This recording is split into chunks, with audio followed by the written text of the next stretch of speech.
All right, hello and welcome back to the Re-Evolutionary Tribes YouTube channel. See, I got it this time. Anyways, I'm your host with the most and de facto chief at TRT, aka Dan, the man with $1 billion plans. And those plans are to take everyone's donations, buy and build buy and build million. See, I could edit this, but I don't want to. Again, you guys gotta. Well, some of you guys, well, especially if you're going to get rich, you are going to have to endure. Anything worthwhile has some kind of endurance, right? So instead of wanting it to be clip, clip, clip, stuff like that, because people who actually are doing, like, say, bigger things are not going to give you all this pizzazz. All the technology you see here first came in a very rough, not beautiful form, right? It had to have its function first before it had its form. But, so, for those people that are going to, that are just like, I need 6-second stimulation every time. You gotta zoom in and pop up titles and this and that. No, man, it doesn't work that way. Okay, all that constant dopamine hitting thing will fry you out, and so eventually you're going to have to detox. And unfortunately, I have to do that because what's it called? Because of the it's just the challenge in the game of life. Okay, some of us are just like, oh shit, I'm aware, and now I'm going to make a conscious decision to basically beat that natural desire for that dopamine hit. Anyways, so the plans are to build, buy and build million and billion-dollar companies and gift a good portion of the profits back to those who donated. And because when you eliminate greed, then there's enough for everybody's need. Since your donations were a gift and not an investment, the money that I will be gifting back to you will be tax-free. So if you want to know more about this, then don't forget to click the link below. And as always, don't forget to comment, like, and subscribe, and tell everyone about this about this never done before social experiment here. Strength in numbers, people. Now let's get started. Now let's get the show started. The world is the way it is because it could not be any other way and still exist in the gross realm of physicality. Earthquakes and hurricanes, floods and tornadoes, and other of what you call natural disasters are but movements of the elements from one polarity to the other. The whole birth-death cycle is part of this movement. These are the rhythms of life. And everything in gross reality is subject to them because life itself is a rhythm. It is a wave, a vibration, a pulsation at the very heart of the all that is. Illness and disease are opposites of health and wellness and are made manifest in your reality at your behest. You cannot be ill without at some level causing yourself to be. And you can be well again in a moment by simply deciding to be. This is definitely one of the, I guess, hardest challenge in the game is to basically, as some people have put it, hold the thought, right? And so even though the systems I'm going to be giving you guys with, the constant reminder, stuff like that, it's like living near a train, that in the beginning, you'll hear the train, you'll whatever, and then eventually it's like your brain will eventually kind of block it out. You really won't. Basically it becomes, it just kind of blocks it out basically, So that's what happens even with the systems, but it's still better than nothing.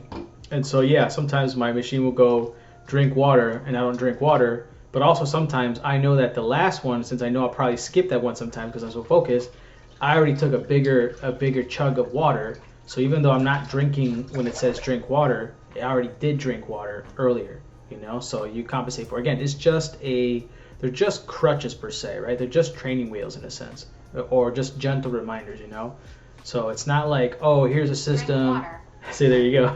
So, and I just did a minute ago, right? Because I just felt like drinking in between that time. So I can kind of just mentally skip it. So anyways, what I was saying is, it's gonna take time. They're just guidelines, they're just rule of thumbs, So, you dance with it, you play with it. But when you do hit them, right? When you do hit them, and I know in time, again, habits, whether good or bad, take time to develop or undevelop, right? So, but in time, right, as you, if you obviously really, at one point you really do just, again, no matter how perfect the system is, right, you can destroy your life. Just like, let's say a rich kid is given every opportunity, right? He can take all kinds of endeavors into different businesses, but doesn't, right? Even if it were to fail, the parents like, hey, it's part of the process. At least I got the money to help you out, right? They can go do that, but they don't. They become drug addicted, right? And of course, the parents have an issue with it, right? I mean, well, what's called they could have potentially, well, see, they could have caused it. And well, again, even your parents. Okay, basically, I have a gripe when people talk about, oh, where were the parents? Where were the parents? Sometimes even if the parents are there, they can be perfect and everything else. But if the kid, the soul, does not want to do what the parents want them to do, essentially you really can't do much. Sure, you can put them through boarding school and stuff like that, but those kids also have drugs. Again, the point is a lot of these rich kids get into drugs, because there's nothing to strive for. There's nothing to strive for. They basically had everything that someone like me and most of you people I'm sure out there are going to work. They're going to have to work, 20, 30, 40 plus years to finally even experience the things that they experienced at a very young age, right? Traveling around the world, I don't know, helicopter rides, jet rides, what's it called, skiing in Aspen or whatever, right? Skiing in Japan and yada, yada, yada, right? They have almost everything just done. So basically, it's just like you hunger for a food, right? And once you have it, there's a point where you're like, okay, as good as it is, I've had enough, right? And everything kind of becomes dull after that. The thing is, no one likes to come down from a high, right? But what if you already reached the highest of highs for the most part in the physical terms, right? That's where hopefully you start paying attention to your soul and start realizing like, hey, I can have higher highs, but it doesn't revolve around material things. Been there, done that, right? And so that doesn't mean you're still not going to have that above average lifestyle, right? But it's not going to matter as much. I guess you're chasing the spiritual highs now, which is basically giving back. Which, I mean, to be honest, the more I explore this world of successful people and stuff like that, and maybe it's a newer thing with the new era because of the internet, which is great. I hope eventually, and I know they will understand my vision, but I see there's a lot of people actually giving. Oh, in the age of YouTube, there's actually lots of free information. Sure, some of them will structure into a package and sell it to you as an e-course or whatever. But even beyond that, there's a bunch of people giving lots of free nuggets. You still may have to invest some money and specifically time. Okay, time is definitely the most of it, because sometimes throwing money at something does not solve the problem. That's why I don't want to give too many people, or don't also subscribe to the notion that the government should just give everything. Well, at least now, again, what's it called? What God puts it in his way of damn it, it's not cognitive dissonance. I'm just saying there's a delicate line between when we reach to a point of society, which we kind of are now, where we don't have scarcity anymore. Instead of letting people have to earn a basic dignity, that should be given for free. Now, will a lot of people rot? Yes, I would say in the beginning a lot of people would rot, and I'm using quotations because let's say you've overworked yourself so much. You're also not, well, you overworked yourself, but you also didn't know how to ask for a pay increase. And depending on where you see this, again, this is where generalities get so hard because we're trying to factor all these things, right? So if what you do is easily replaceable by somebody else, okay, let's put it into context, right? Let's say you're a cleaning lady, right? How easy is it to find another cleaning lady? If it is very easy then it's going to be very hard for you to justify a pay increase. Okay? Now, if you go into another profession where there's a lower supply of them, right? And also, regardless of supply, how well are you in that craft, right? Again, are there exceptions where there's like corruption and, you know, rich daddy spoiling his son or daughter or whatever, right? And basically giving them basically the money that they need to overcome those hurdles that someone from who's bootstrapping it does? Okay, yes, but in general, God, see, I have to map it all out here because then it starts getting complex. And that's what I'm doing, creating a life map for everybody to explain all these different variables and why sometimes in your simplistic view you are wrong because you, let's say maybe you're young, or I was saying in general, you're not expanding your education. So as I'm saying, if you are afraid first of all to ask for a pay raise, then you don't understand that in that industry you're so easily replaceable, right? That someone will basically undercut you, right? Or do the exact same work, or even better than you at a lower price, right? That's the problem with a lot of the Mexicans that I see in America, just to put it into context, right? And yeah, basically Mexicans, you know, they I don't, you know, it's, you can't condemn them for wanting to provide exceptional quality of work. Right now, that's what I'm dealing with. I'm dealing with this 50-year-old construction guy, right, in the concrete world. Great guy and everything else, but he basically does not understand how to value himself through money enough to not put himself into jeopardy where he's, you know, he's going to be in need, you know. So anyway, so those are all the different factors that you know mess with I forgot what the fuck I was saying. The distractions. And then they wonder why I only work at night, because, you know, people got to do their shit. If they're not home, then it's the lawnmowers, fucking kids fucking upstairs running, all this damn shit. So, whatever. It is what it is. We got to grind through it. Let's go back to this thing. I don't know what the fuck I was saying. I found a new program where I can now push pause and rewind and not have to do all this shit. I've been wondering, I'm like, who offers that program? And I finally found it, so I'm going to execute on that here soon. Disappointments are responses which are chosen, and worldwide calamities are the result of worldwide consciousness. Your question infers that I choose these events, that it is my will and desire they should occur. Yet I do not will these things into being. I merely observe you doing so. And I do nothing to stop them, because to do so would be to thwart your will. So even though I lost train of thought on the other topic, now on this topic of this fucking thing, like, it's again one of those divine dichotomies, right? Where God did it, but God didn't do it, right? Because some people are like, oh, basically the religious people or even the spiritual people, right? Even they fall into victim, because most spiritual people come from a background of religion, right? Because religion has predated, I guess, spirituality. Has there always been people who have been spiritual even in those times? Yes. Maybe they didn't speak about it, they didn't talk about it. They didn't go to church, right? They're just like, listen. Whether they verbalize it or not, it doesn't even matter. At the end of the day, talk is cheap. It's the action, right? So whether they verbalize it or not, or conscious or not, doesn't matter at the end of the day, right? Sometimes you can live unconsciously, and in a sense, you'll be, even though you're living unconsciously, you're living as someone who is living consciously, right? But you just are not aware of what you're doing.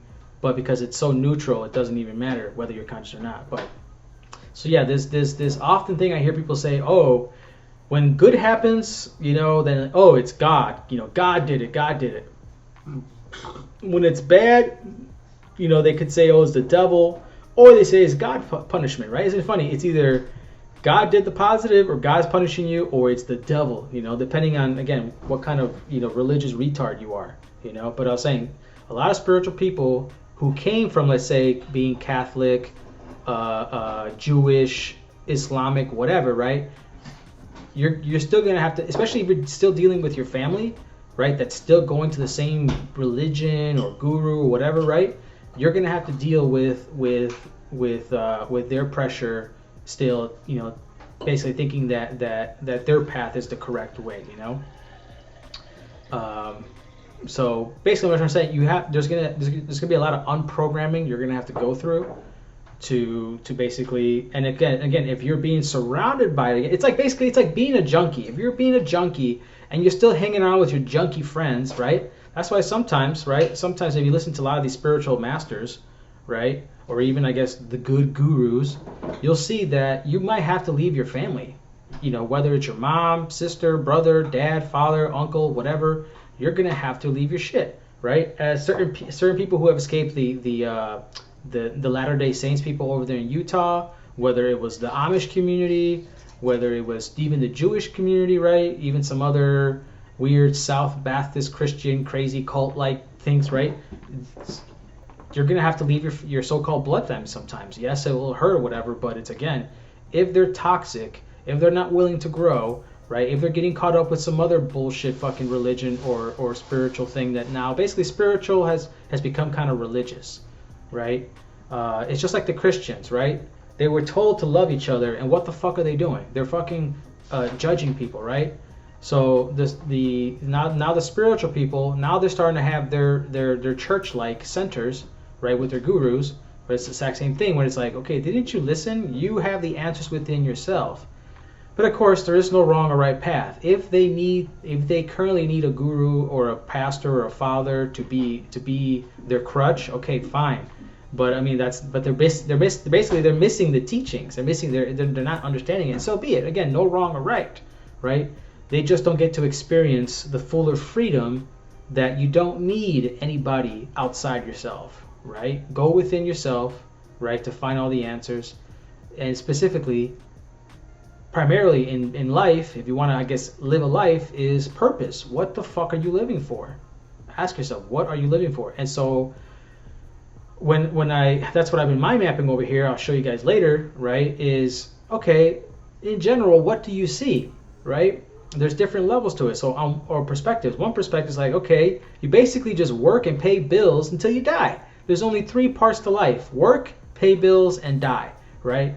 Which is true. That's one way of viewing it. Or you can say, hey, you work, but you make a mad amount of money to pay more than your bills, right? More than your bills to live an extravagant lifestyle, right? Relative to most people, especially relative to Americans, right? Because when you put everything, when you really compare apples to apples, right, and compare the world correctly in the right context, right? Yes, then you can. That's why we have the term first world problems.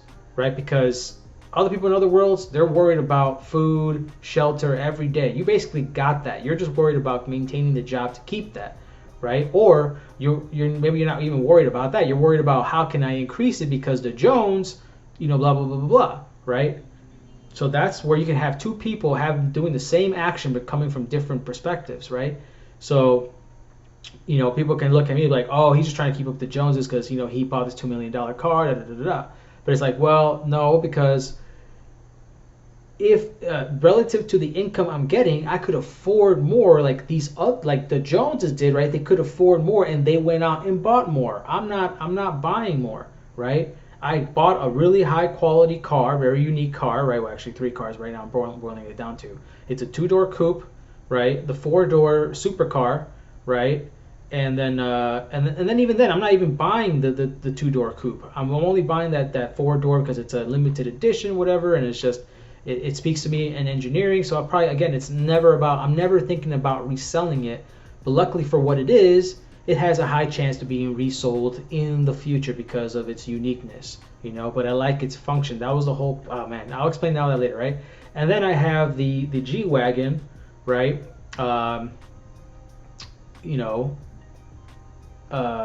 Barbarous because of the tankness, right? I might even fortify it more to be even safer, whatever, right? Again, even if I get that car, which is $500,000, right?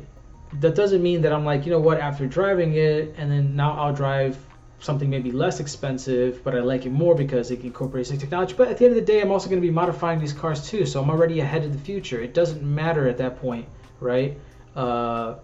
It's about just it has a baseline good quality build to it, Looking at other cars, like I said, I never liked the G-Wagons until I saw Barbarous barbarous version of it, then it's different, right? Then it's completely different than all these other SUVs out there. Even like the Ferrari one, I just don't like the look of it, right? Even though Ferrari is above Mercedes in general, but obviously Mercedes has their upper echelon cars, right? The point is, I forgot the whole point of this. Sorry, brain fart. I think the whole point was you gotta put things into context, right? That I have the money to buy 20 Barbaresses, right? Another 10, $2 million supercars, right? Another another 3 or 4. At one point, here's the thing. All right, so let me give you an example, right? So I was thinking about the logistics of living in Florida or having my base in Florida because of the tax purposes, but my heart is in Colorado. And anyways, I do kind of want to be, that's the best of both worlds, right? Tropical and then the 4 seasons with the mountains, right? Because in Illinois we have the 4 seasons, but we don't have the beautiful mountains and all that majesty, right? And then all the better snowboarding and skiing or whatever, right?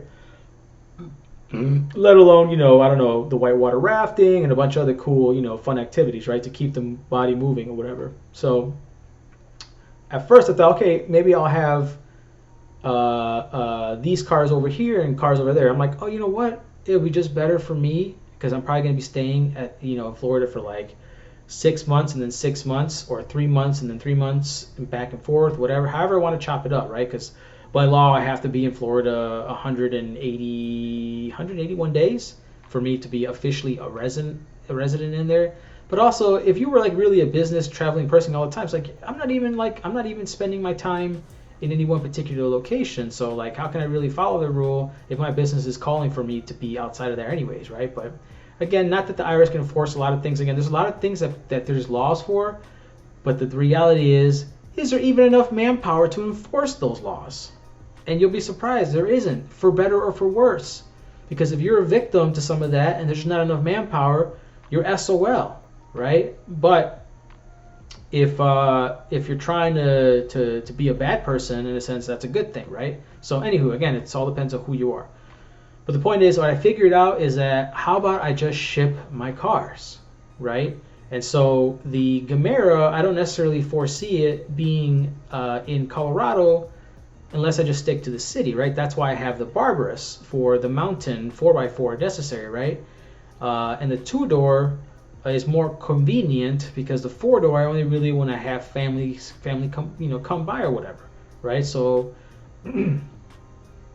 I don't really foresee myself using the 4, but I just want to have it just in case I need it. Sure, I can go rent on Turo and stuff like that, right? If family's gonna be there and we need it, and I might end up doing that. That's what I'm saying. But I mean, again, the $2 million car is a different thing. Again, there's way more expensive cars, but this car speaks to me because you can fit 4 people. And I'm saying these people basically thought what I was already thinking and manifested it, which is an amazing, beautiful looking car. It's just exactly what I imagined and thought, and someone else had the exact same thoughts. That's why I'm glad. That's why I never really claim for ideas to be mine. I'm just a channel, and it's all coming from the same pool of ultimate information, right? So hey, I'm glad you kind of I guess beat me to the punch, because I don't, to build a car, that'll be just, I want to, it's interesting, but it's like they're already doing it. I want to do something that other people are not doing, which is saying is creating a whole better economic way of living on Earth where it's sustainable, right? So anywho, so I realized that I can just have my 2-door and my Barbarous shipped to Florida, so in case when I need that. But also when I think about it, I'm like, I could just rent some of these nice SUVs, but again, if it doesn't have the cameras and systems that I want, that's what I'm saying, I might end up just buying it, right, and just modifying it. And then I could sell them, because modified car, I guess, see, there you go, see what I'm saying, I could sell them because I know there will be a market, because I know if I would like this technology and I had it custom made and built, I had just did added value. And if I'm living around these areas, right, eventually you're gonna be networking with people and be like, hey, yeah, let's go out to lunch, let me drive, blah blah blah. It's like, oh, that's a nice car, da, da, da. And I show them, yeah, check this out, but I had this modified. Like, oh really? What? maybe they'll want to do it your car, right? Maybe open another business of it, or I'll be like, hey, you can just buy the car from me or whatever. There's many different ways, man. Again, you really don't lose money once you're at a certain level of income, especially if you keep your expenses low. So what I calculated basically for the most part, the maximum expenses my life will ever exceed are basically personal. It's about 1.5 to 2. Again, I say that because here and there you're gonna, but this again, I'm excluding the things that if I buy something and it can be used to produce other things for my businesses, then it's not necessarily personal because it ties to the business somehow. Me being a creator and creating just software, just physical and digital products, and services as well, because sometimes you're just gonna have to have that period. Anyways. That in turn would deprive you of the God experience, which is the experience you and I have chosen together. Do not condemn, therefore, all that you would call bad in the world. Rather ask yourself, what about this have you judged bad, and what, if anything, you wish to do to change it? Inquire within rather than without, asking, what part of myself do I wish to experience now in the face of this calamity? What aspect of being do I choose to call forth? For all of life exists. So right now is obviously the government is so touch out of base, right? Because they have to do what their owners tell them, right? So they think our politicians and government and presidents are what's it called, powerful, but they're not, right? They need to be reelected, and reelection campaigns cost money. And who has the money? Those that own the means of production. That's why I understand what Marx is talking about. Now, the rest of everything else and how to, I guess, balance all of that, different story, and especially how people, on behalf of that concept and what they went about doing with it, right? That's a whole different story. Because Marx just talked, he just theorized, and some people use that kind of like trend and popularity of them to do what they did. But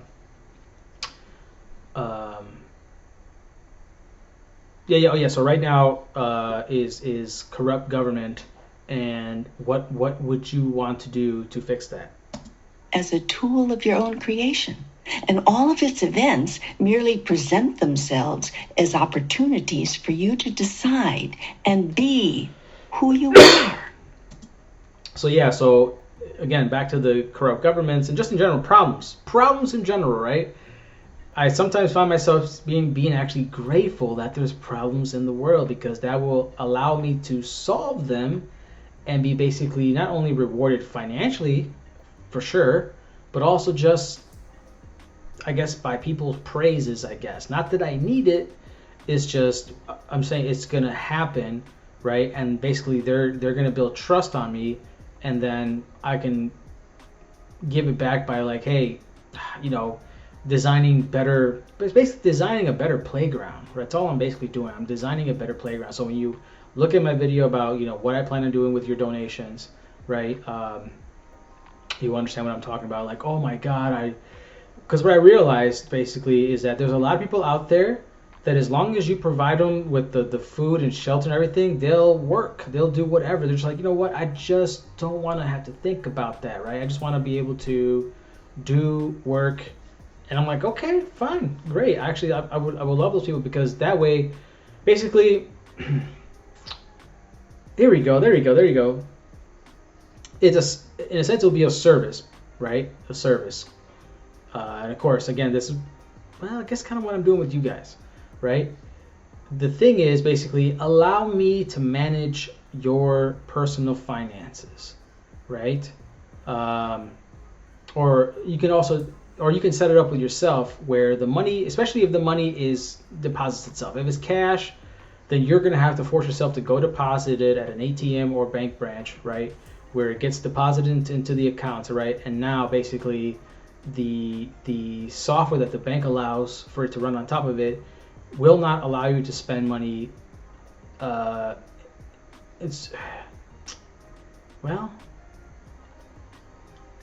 See that's where it can get complex. And again, that's where I don't think people are gonna like that. They're like, I can't self-impose myself, right? Now, some other people who you would need somebody basically to do it on your behalf, and you would have to have a system, which obviously I would have a system on it, but I'm saying, yeah, I mean, it's because again, some of you basically lack discipline, right? So basically, let's say like this, right? Let's say you wanted to lose weight, right? That's why a retreat would probably be better than for you to be left in your house. But the problem is, once you go back to your house, you're gonna act the same way.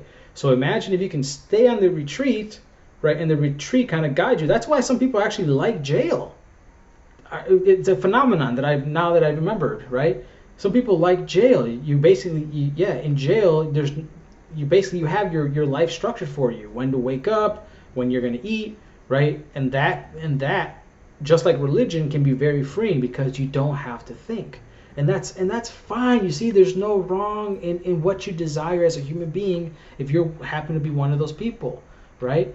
Because if, let's say, instead of it being a jail, it was a community that you volunteered, right? And your leader is the one basically who would structure your life, and you would follow it. If you didn't want to follow it anymore, one day you say, hey, I don't want to follow anymore. Here's your money back because we've been disciplined for you. Here's your money back. Go on, go find go live somewhere else. Basically, like what the Amish people do with their kids. Okay, you don't like our system? Go on to the real world. And what happens? 90% of them come back, right? Because they experience that the real world will chew them up and spit them out. Over there is a community, meaning a tribe, a love for each other, right? Family, in the greater context. Again, I couldn't go there because of the lack of technology, and also there's just not that there's that monotonism and stuff like that. But imagine we can combine the hybrid of, like, basically we're basically creating intermixing two different races in a sense, right? And we know that mixed race kids are usually more attractive and have better, just in many different better advantages. Yes, were there times when that was a little harder for those kids? Let's say back in the 50s, yes, but now we're in a different time. Damn it! Gotta turn this off here. Hold on one second.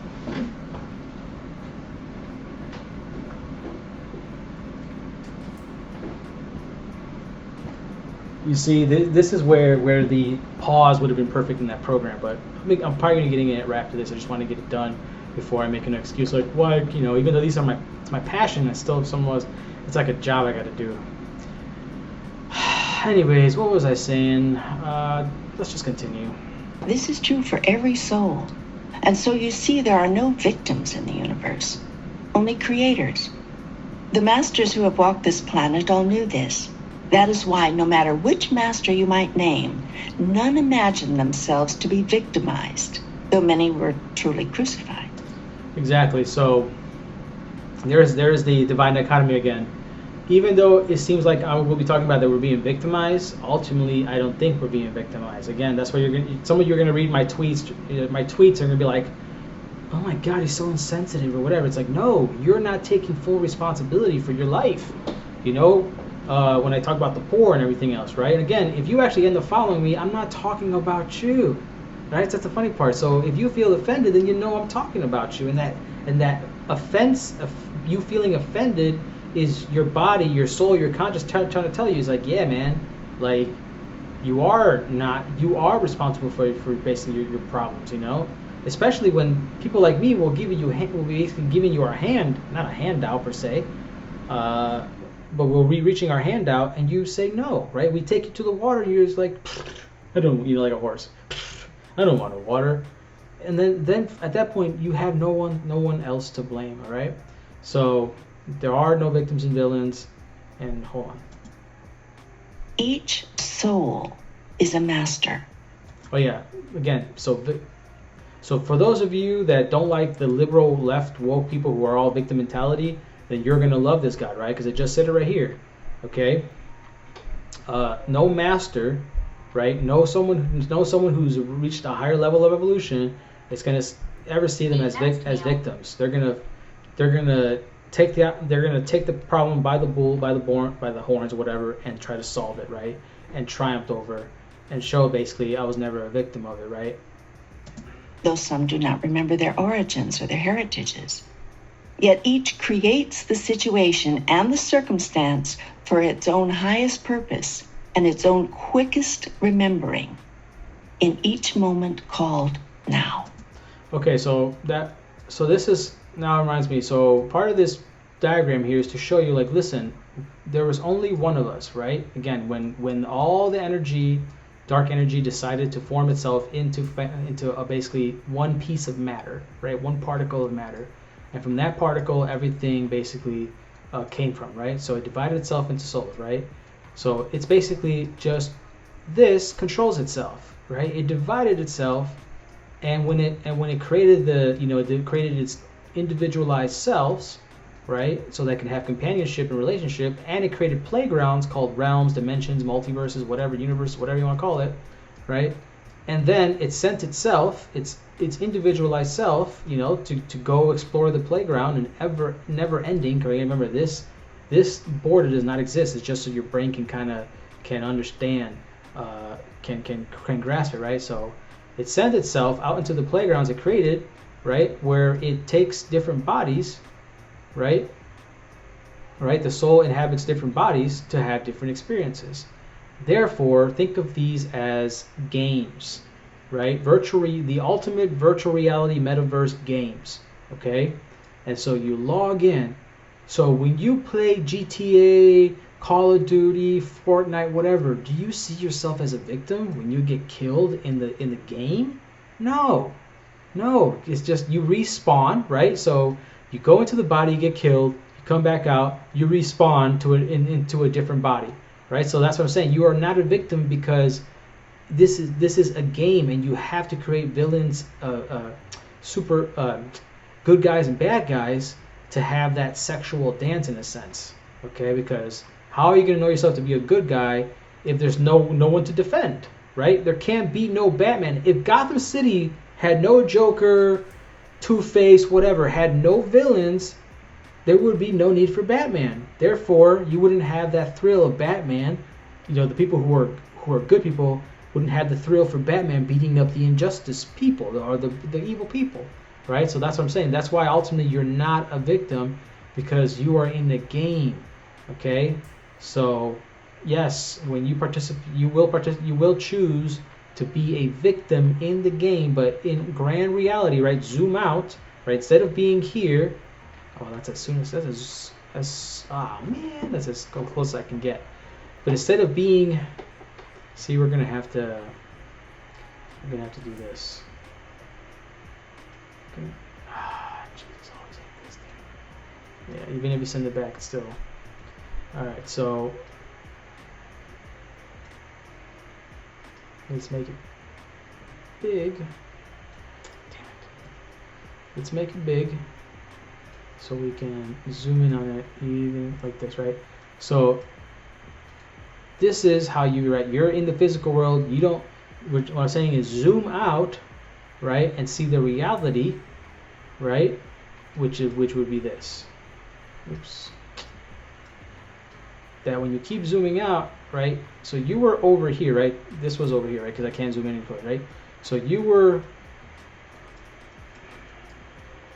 again, right here, right, you don't see anything else but your physical realm, right? So you zoom out, you get to this perspective, like, oh wait, I am one of many souls, right, circling around a specific realm that has many different playgrounds. But again, a realm includes all kinds of planets and galaxies and everything else, right? Right? You're going around there, and then if you can continue zooming out, then you're like, oh wait, shit, there's other realms with other souls, right? And they're all stacked on top of each other, right? Because this is a bird's eye view, right? But really it's 3D, because if I can twist it, then you would see that it's more like this, right? It's like this, right? But you're viewing it from this perspective, so you're viewing it, they're like this, right? But if you view it 3D, you'd be like, oh, it's a three-dimensional space, right? And this space has no limit. This can expand forevermore, right? So you just have an infinite amount of realms and souls, right? Playing around. This is basically this would be God's view right here, right? Seeing all that I guess it has divided itself into. Right? This would be the God view, basically. Judge not then the karmic path walked by another. Envy not success, nor pity failure.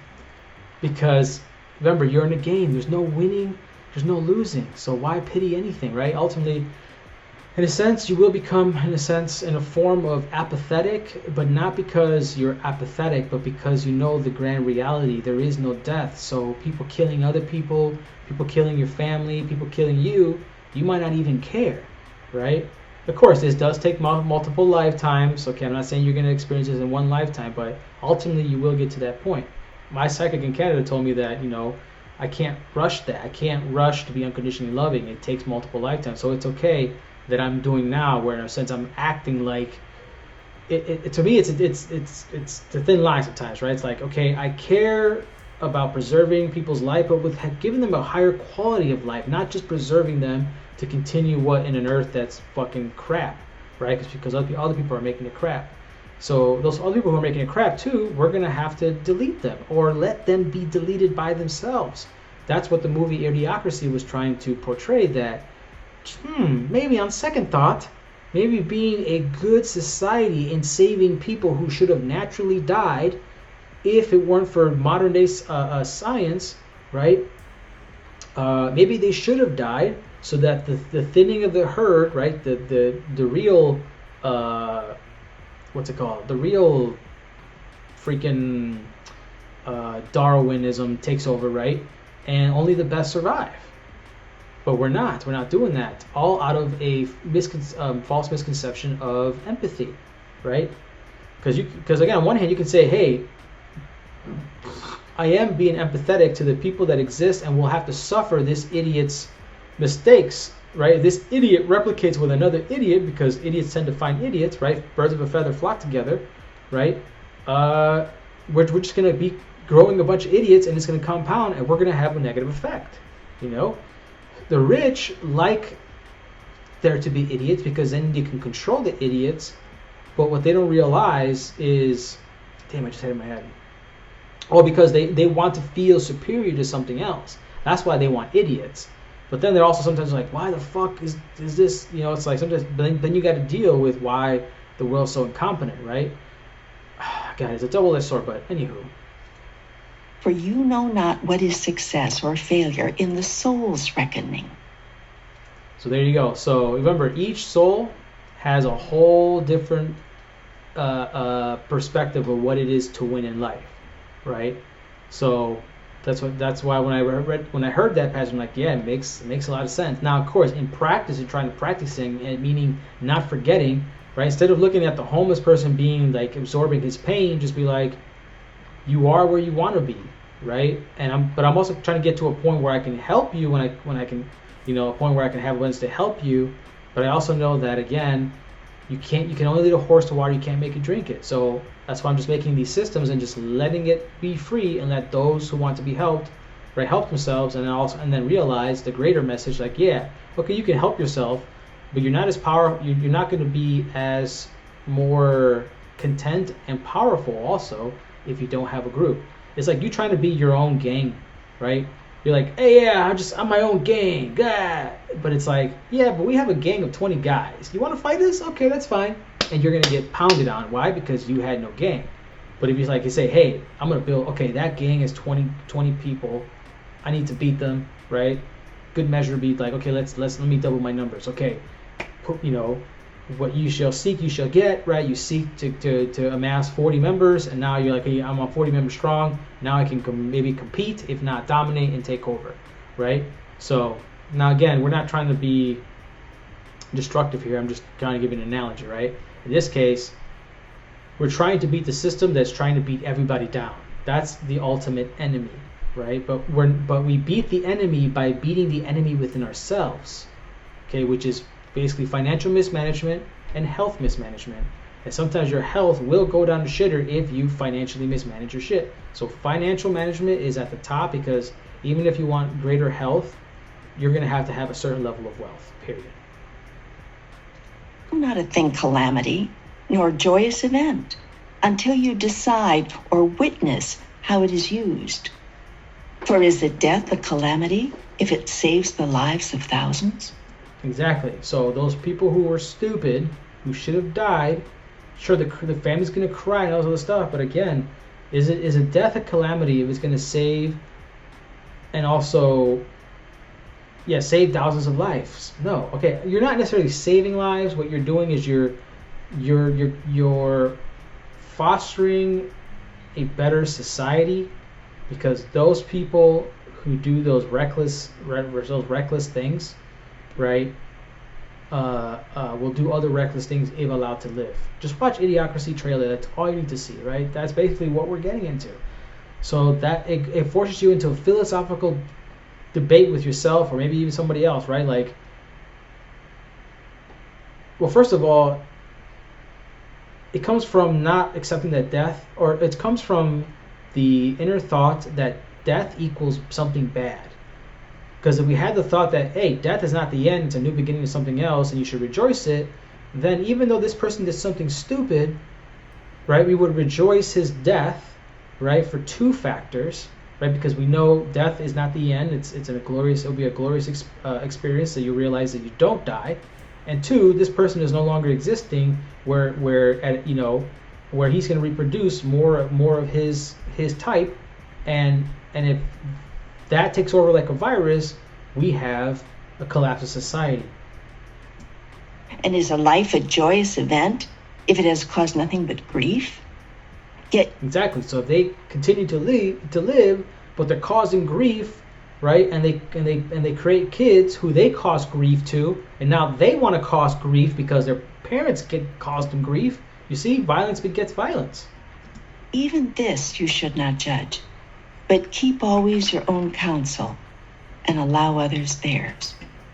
This does not mean ignore a call for help, nor the urging of your own soul to work toward the change of some circumstance or condition. It does mean avoiding labels and judgment while you do whatever you do. Now, again, I keep forgetting that I have listened to all three books at least 50 times since 2000. That was 2000. Basically, it's almost been 20 years, but 18, 19 years. All right, because I remember being in my apartment, and I think 2021, because that was the time I got my apartment. I think I was 19. Yeah, I was 19. I think we lived about 3-4 years. It's in my spreadsheet. I can find it. But the point is, I listened to these books many a times. You can see I have notes, right? And it was long before I even took the notes down, right? And I'm still listening to it now. So I think I guess I said I will become an authority in this space. I was going to check YouTube today and see if anybody else has done to this extent. I've seen people read the book, stuff like that, but I don't know.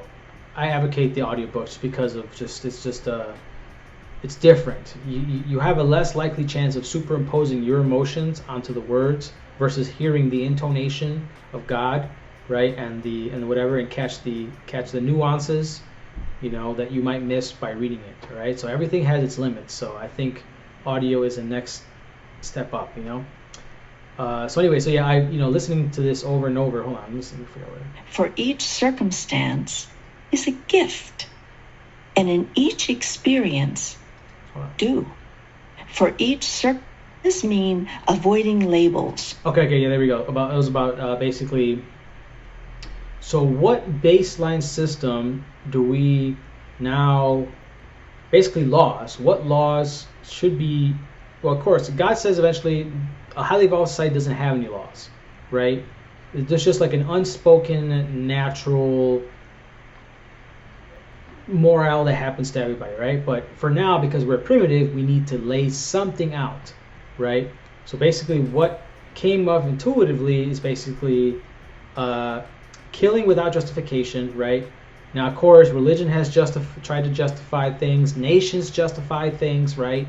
But very few of them really justify, are justified. Now, self-defense, someone breaks into your house, right? You're at a grocery store, and this person, 3 hours, 15 minutes. This person's like, clipping people. When you have a clip, right? A blicky, you can blick them, right? To use modern day vernacular.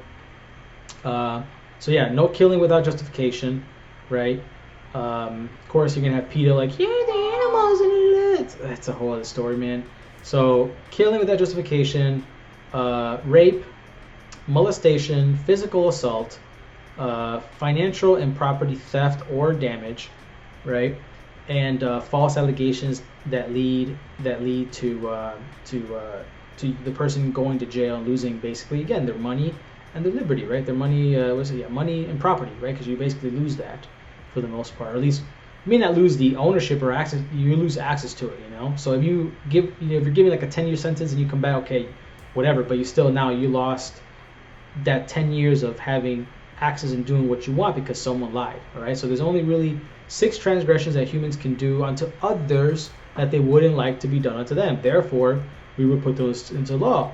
Now, financial theft, that gets very nuanced there in gray area because white collar theft is not is punished not at all, and also the theft you do upon yourself because you are too scared to, and then just basically it's a twofold thing, right? The companies that don't want to pay a fair share, but also sometimes I understand because I see what people do with money, that even when they got an increase in money, they still fucked it up because they do not know how to control and spending and living within their own means. But then things get complicated. Now when you have inflation, right, that's a whole other story, right? And no one can predict that, and therefore there is that caveat. But in general, right, that's why my solution is like, okay, I have to provide them with a financial literacy class, right? And if they pass it and then they can demonstrate, right, they open their books to me, I will pay them an above average income so they don't have to work for the rest of their life. Of course, my things are cooperatives. Our goals are to be, to automate jobs, and with those automated jobs, there'll be obviously an increase in revenue, and now dividends will be being cut because you're part owner. But anyways. And judgment while you do whatever you do. For each circumstance is a gift, and in each experience is hidden a treasure. Well, luckily that was a shorter one as well, even though I rambled quite a bit in the beginning there. It is what it is. Again, I'm not going to overthink things like I do sometimes, for better or for worse. Trust me, it has its blessings and its cursings. I'm just going to put it out there and let stuff build up and see what happens. All right, until next time, guys. Again, further in the videos, as I finish these videos about giving you the greater vision of what I'm trying to do, I know I'll be able to captivate a lot of you. And finally, at this point, I guess I've risen above my ego to not be willing to express for donations. I wanted to do it all myself by creating successful businesses and then doing everything myself. That way I don't have to ask anybody's permission. Don't get me wrong, I'm still attempting that. But something told me, hey, do this too. You're going to want to do it anyways, and maybe you can raise some capital. And so the capital giving through me and also the capital I'm earning, right? Again, it's just going to the same mission. So it's all one and the same. So might as well do both instead of just focusing on one. Talk about diversification. Peace.